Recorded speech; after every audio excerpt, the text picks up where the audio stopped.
नमस्कार विद्यार्थ्यांनो, मी डॉक्टर गीता अविनाश राशीनकर, सरस्वती मंदिर night college of commerce and arts Pune 2 या विभागामध्ये मी कार्यरत आहे. वाणिज्य विभागामधील ऑडिट अँड टॅक्सेशन यामधील ऑडिटिंग म्हणजेच अंकेक्षण या विषयाचं व्याख्यान आपण आज घेणार आहोत. आपण रिकॅप बघूया. मागील व्याख्यानातून आपण अंकेक्षणाच्या तंत्रांचा अभ्यास केलेला आहे, म्हणजेच टेक्निक्स ऑफ ऑडिट याचा अभ्यास केलेला आहे. आजच्या या व्याख्यानाचा नेमका उद्देश काय आहे? दस्तऐवज परीक्षण म्हणजेच वाउचिंग याचा अभ्यास आपण आज करणार आहोत. वाउचिंग म्हणजेच प्रमाणन. प्रमाणनाचा उद्देश प्रमाणकांची तपासणी करताना घ्यावयाची काळजी या मुद्द्यांच्या आधारे आपण आजचं व्याख्यान घेणार आहोत. चला पाहूया आपण प्रमाणनाची व्याख्या. लेखा पुस्तकातील नोंदींची सत्यता पटवून देण्याकरता वापरण्यात येणाऱ्या लेखी कागदपत्राला किंवा दस्तऐवजाला किंवा लेखी पुराव्याला प्रमाणक असे म्हणतात. प्रमाणक म्हणून पुढील कागदपत्रे ग्राह्य समजली जातात. करारनामा किंवा करारपत्र, संचालक मंडळाने मंजूर केलेला ठराव, पावती, बीजके, पावती पुस्तकांची प्रतिलिपी, बीजके, बँकेचे पैसा भरणा केलेल्याचे अर्धा भाग जो जी पावती असते किंवा चिठ्ठी असते ती, बँक व्यवसाय जुळवणी पत्रक, तसंच आदेशांचे पुस्तक, पत्रव्यवहार, द्वारपाल याचे पुस्तक म्हणजेच गेटवरती ज्या नोंदी केल्या जात असतात. कंपनीचं गेट प्रमुख गेट असतं, त्याच्यावरती काही प्रमुख नोंदी केल्या, जेवढ्या आवक असेल त्याची नोंद केलेली असते आणि तेही या ठिकाणी पुरावा म्हणून वापरलं जात असतं. कारण का प्रमाणनामध्ये कायदेशीररित्या जी ग्राह्य धरली जातात ती सगळी ही अशा प्रकारची प्रमाणनं आहेत आणि याचा वापर ऑडिट करत असताना केला जातो. लेखापुस्तकातील ज्या नोंदी खऱ्या आहेत किंवा नाहीत हे ठरवण्याकरता प्रमाणकांचा वापर किंवा आधार घेण्यात येतो. नोंदवलेल्या व्यवहारांची सत्यता किंवा तुलना करण्यात येते व त्यानंतर व्यवहारांचा जो खरेखोटेपणा आहे तो सिद्ध करण्यात येतो. यालाच प्रमाणन असे म्हणतात. आता प्रमाणनाच्या काही व्याख्या अनेक तज्ज्ञ व्यक्तींनी केलेल्या आहेत. आपण त्या काही व्याख्या बघूया की सहाय्यक पुस्तकात नोंदवलेल्या व्यवहारांच्या खरेपणाची चाचणी करणे म्हणजेच प्रमाणन होय. Vouching means testing the truth of item appearing in the books of original entry. आता डी पाउला यांनी एक व्याख्या केलेली आहे. प्रमाणन म्हणजे केवळ रोख पुस्तकावरून केलेले जमेचे परीक्षण नाही, तर अंकेक्षकाला प्रत्येक व्यवहार योग्य व अधिकृत असून त्याची लेखापुस्तकात योग्य नोंद झाली असल्याची खात्री होण्यासाठी व्यापारातील व्यवहारातील दस्तऐवज व इतर कायदेशीर पुराव्यांच्या आधारे केलेले परीक्षण होय. आता हीच व्याख्या. Vouching does not mean merely the inspection of receipt with the cash book, but include the examination of the transaction of a business, together documentary and other evidence of sufficient validity to satisfy an auditor that such transactions are in order, have been properly authorized and are correctly recorded in the books. ही व्याख्या D Paula यांची आहे. हिशेबांच्या पुस्तकात नोंदवण्यात आलेल्या व्यवहारांच्या अधिकारांचा व खरेपणाचा पडताळा करणे म्हणजे प्रमाणन होय. अशा विविध व्याख्या विविध लेखकांनी केलेल्या आहेत. आता आपण या ठिकाणी हे प्रमाणन किंवा प्रमाणनाच्या व्याख्या या ठिकाणी बघितल्यानंतर आपण लेखापुस्तकात नोंदी खऱ्या आहेत किंवा नाही आणि त्याची तपासणी करणं आणि मग व्यवहाराची सत्यता पडताळून पाहणं हा या ठिकाणी ऑडिटचा उद्देश असला तरी प्रमाणनाचे नेमके उद्देश कोणते आहेत आणि ऑब्जेक्ट ऑफ वॉचिंग काय आहेत ते आपण या ठिकाणी पाहूया. आता व्यवहारांची अधिकृतता परीक्षण, या ठिकाणी एकूण 5 पॉईंट आहेत, तर ते आपण पाहणार आहोत. व्यवहारांची अधिकृतता परीक्षण म्हणजेच या ठिकाणी त्याचं स्पष्टीकरण पुढच्या पॉईंटवर आहे, कारण का आत्ता तुमच्यापुढं फक्त पॉईंट दिसतात आहे, मी पॉईंटनुसारच जाते. व्यवहार व्यापाराशी संबंधित असल्याची खात्री करणे, सर्व नोंदी वास्तव असून योग्य कागदपत्रे व पुरावे दप्तरी उपलब्ध आहेत याची खात्री करणे, तसंच हिशेब पुस्तकातील प्रत्येक नोंद ठेवण्यात आलेली कागदपत्रे पुरावा उपलब्ध असून ऑडिट वर्षाशी संबंधित आहेत याची खात्री करणे, हिशेबाच्या पुस्तकात करण्यात आलेल्या प्रत्येक नोंदीतील अधिकृतता, अचूकता आणि खरेपणा पडताळून पाहणे व त्याबद्दल खात्री करून घेणे हा प्रमाणकाचा उद्देश असतो. आता या ठिकाणी पहिले 3 पॉईंट जे आहेत त्याचं स्पष्टीकरण बघूया.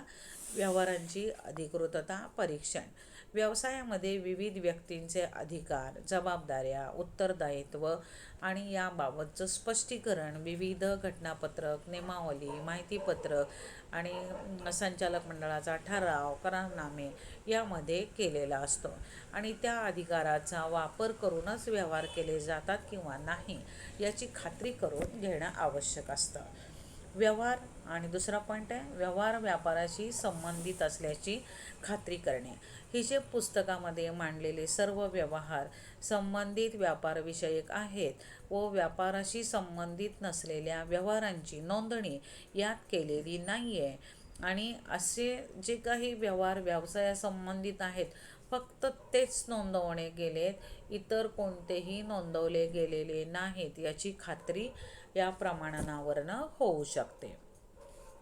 व्यवहाराची नोंद झाली असल्याची खात्री करणे, हिशेब पुस्तकात करण्यात आलेली प्रत्येक व्यवहाराची नोंद योग्य असून वास्तव आहे व त्यामध्ये नोंदवलेली रक्कम बरोबर आहे असं वर्गीकरण अचूक आहे आणि ते व्यवहार अचूक आणि योग्य प्रकारे नोंदवल्याची खात्री करणं हा याचा प्रमाणनाचा उद्देश असतो.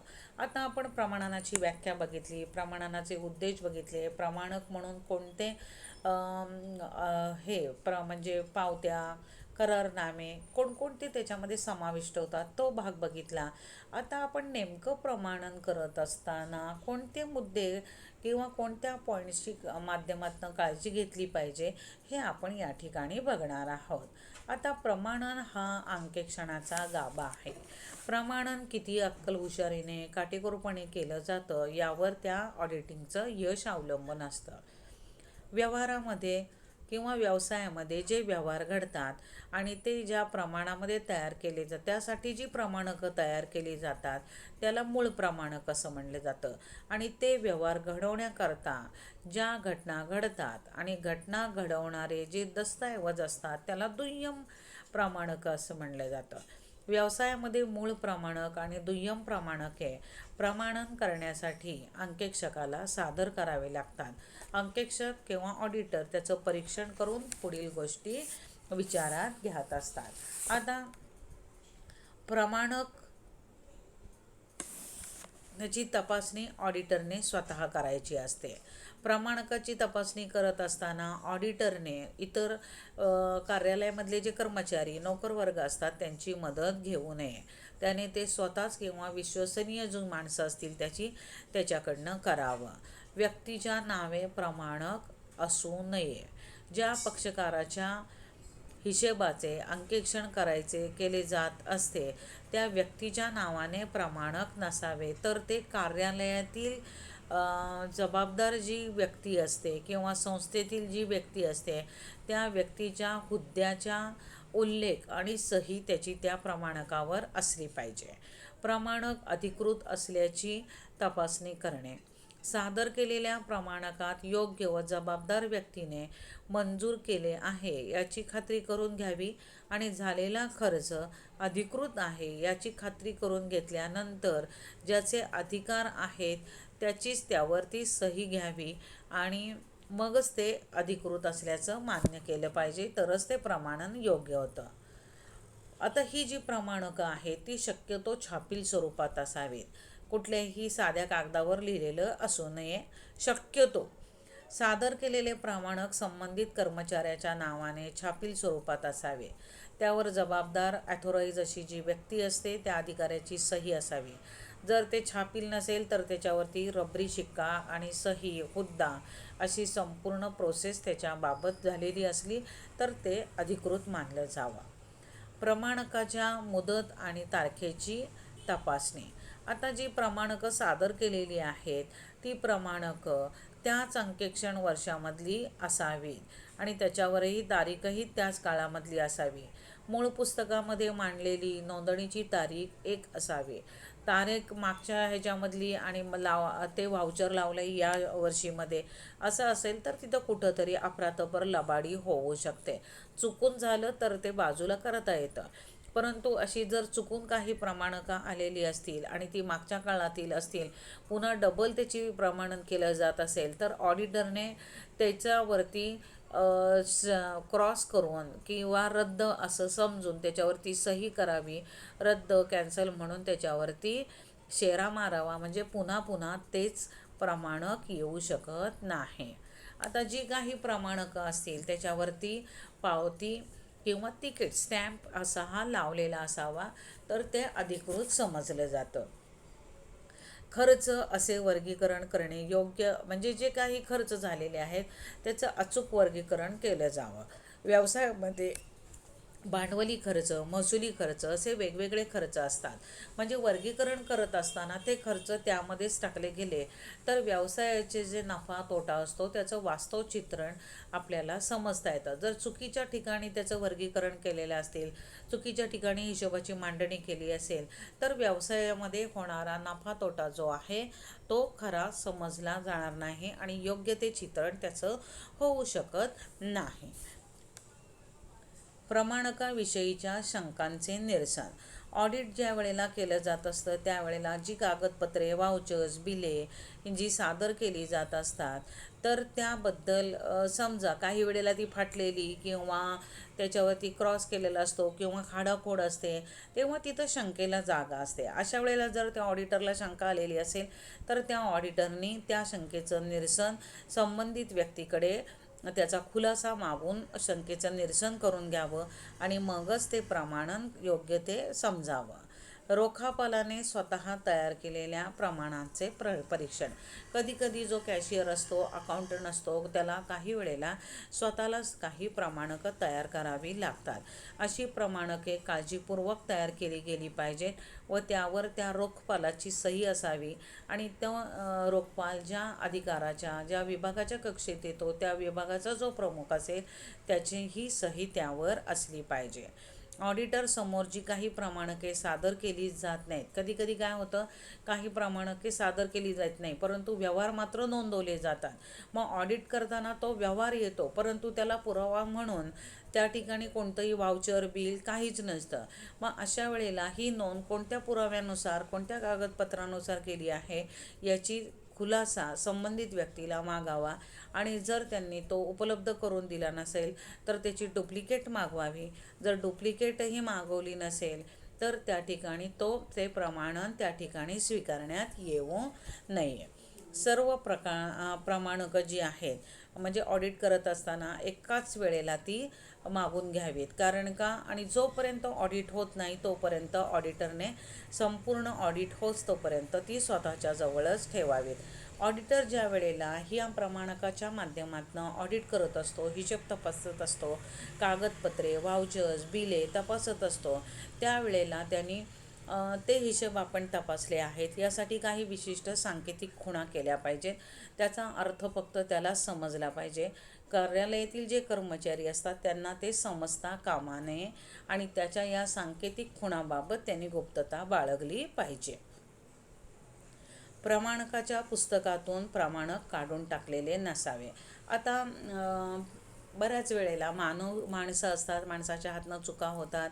काही वेळेला पावती चुकीची लिहिली जाते, अक्षर, तारीख, डेट.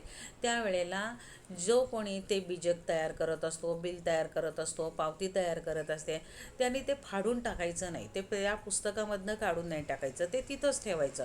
कारण का, ते तिथं जर ठेवलं आणि त्याच्यावरती कॅन्सल किंवा रद्द असं लिहावं, शिक्का मारावा, आणि ते तिथं ठेवल्यामुळं या ठिकाणी कोणतीही अफरातफर झालेली नाही आहे, ते चुकून झालेलं आहे हे समजण्यात येतं. जर फाडून टाकलं तर मात्र तिथं काहीतरी लबाडी झालेली आहे असं समजतं. आणि त्यामुळं जर अशी काही चूक झालेली असेल तर मूळ पावती पुस्तकातनं अशा प्रकारचा झालेला जो व्यवहार असेल तो ती पावती किंवा ते व्हाउचर काढून टाकू नये. प्रमाणकांची क्रमवार जुळणी करणे. आता ऑडिटरला ऑडिटिंग करत असताना अनेक कागदपत्रे, व्हाउचर, करारनामे, बिले, पावत्या किंवा बँकेचं स्टेटमेंट असतं, असे वेगवेगळ्या प्रकारची कागदपत्रं, पुरावे सादर केली जात असतात. ती मंथ आणि डेट, मंथ, इयर वाईज व्यवस्थित लावलेली असावीत, जेणेकरून वाउचिंग करत असताना ती क्रमवार पद्धतीने असतील तर त्याचा वेळ वाचतो आणि कंटाळवाणं होत नाही, आणि व्यवस्थितरित्या सर्व हिशेब, सर्व कागदपत्रे प्रमाणित केली जातात. यासाठी ती व्यवस्थित लावण्यात यावीत. आता एखादं प्रमाणपत्र जर नोंदवायचं राहून गेल्याचं असल्यास तर त्याची चौकशी करावी आणि चौकशी करून ते मग नोंदवून घ्यावं. व्यवसायामध्ये आता बघा, अनेक प्रकारचे व्यवसाय असतात आणि ते व्यवसायाचं जर स्वरूप मोठं असेल आणि खूप, कारण का बऱ्याच वेळेला व्यवसायामध्ये ऑडिट करून घेतलं जात असतं आणि ऑडिट हे वर्षाच्या शेवटी होतं, बरोबर आहे की नाही. परंतु जर इंटेरियम ऑडिट असेल म्हणजे 3 महिन्यांनी, 6 महिन्यांनी पण ऑडिट केलं जात असतं. आणि जर व्यवसायाचं स्वरूप मोठं असेल आणि अंतर्गत अंकेक्षक नेमलेला असेल तर तो अंतर्गत अंकेक्षक वेळोवेळी हिशोबांची तपासणी करत असतो, कागदपत्रांची तपासणी करतो. चुका, त्रुटी, उणिवा आढळल्या तर ताबडतोब त्या दुरुस्त केल्या जातात. म्हणजे खूप वर्षाच्या शेवटी जाऊन त्या चुका दुरुस्त होण्यापेक्षा या ठिकाणी वेळीच त्या चुकांची दुरुस्ती होते. त्यामुळं अंकेक्षण किंवा प्रमाणन हे अतिशय चांगल्या प्रकारे होतं. ही अंतर्गत तपासणी पद्धती असते. ही अंतर्गत तपासणी पद्धतीमुळे मूळ जो ऑडिटर असतो त्याचं काम अधिक सोप्या पद्धतीने चांगलं आणि अचूक होतं. वेळेमध्ये सर्व विवरणपत्र आणि अहवाल मिळू शकतात. म्हणून जेव्हा ऑडिटरने जर त्या व्यवसायामध्ये अंतर्गत तपासणी असेल, विश्वसनीय असेल, चांगली असेल तर त्याचीही पाहणी करावी आणि मग स्वतःला जर खात्री पटली, विश्वास वाटला तरच त्यावरती आपला विश्वास ठेवावा आणि अशा पद्धतीने त्याने आपले ऑडिटिंग करावं. अन्यथा त्याने आपण जे काही ऑडिट करायचे किंवा जे काही तपासणी करायची आहे, जे काही प्रमाणन करायचे आहे ते त्याने स्वतः किंवा त्याच्या विश्वसनीय माणसांनीच करावा. या ठिकाणी आपण आजच्या व्याख्यानामध्ये प्रमाणन म्हणजे काय आणि प्रमाणन का केलं जातं, व्याख्या काय आहे, उद्दिष्ट काय आहे, प्रमाणकमध्ये कोणकोणत्या घटकांचा समावेश होतो आणि प्रमाणन करत असताना कोणत्या गोष्टींची काळजी घ्यावी यांचा अभ्यास आजच्या व्याख्यानामध्ये आपण केलेला आहे.